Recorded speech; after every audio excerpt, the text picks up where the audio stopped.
Assalamu alaikum. Bugün 10 Mart 2026 yıl. Kumlu'nun ortasında su deydi o.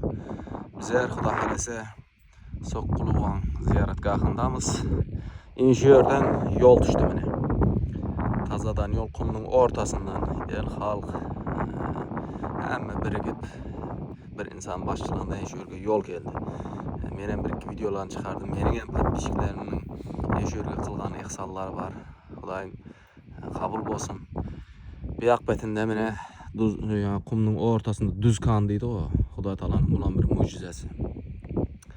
Tutkan rozalar kabul bolsun. Indiki rozalarga da sağlık salamatlık Xuda Taala'nın özü yetkize versin. Bu videonun alt turumunun maksatı tez söylege hareket etemen. 2 gün davamında Xuda kalese bizler ihsan proyekt edecekmiz. 2 gün roza ayında kimde kim mening zakatım var, ihsanım var deyip olsa ekranda telefon nömür, karta nömrüm koyaman. 2 gün davamında Xuda kalese mahallemizde ana şunday bir yakın dünya ailelarga produkt tarafından Xuda kalese yardım beremiz. Şunun için ekranda telefon nömür bugünden başlayımız Xuda kalese kim bilen birgelikte yana şu maksat Karayip bilen birgelikte ihsan proyektimiz 2 günlük. Bugün erten menem şu savaplarga, sizin savaplarınızga şerik bolan ditoğlar, ihsallarınız, aytıp koygan bir niyetleriniz bolatın bolsa telefon etingler. WhatsApp, Telegram uzakdagılarga şu ekrandagı nömürde hem priyamoy nömürüm hem 724 işleydi. Karta nömürden koyaman fark yok.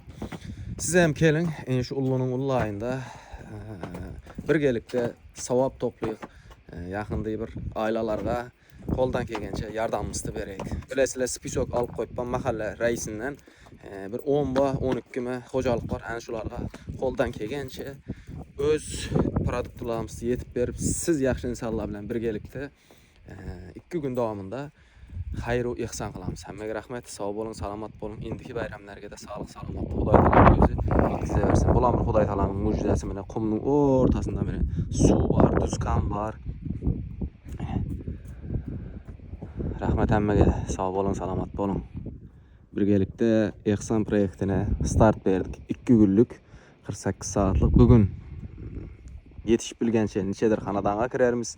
Erten yine yetişip bilgençe yine bir xanadamlarga kirerimiz.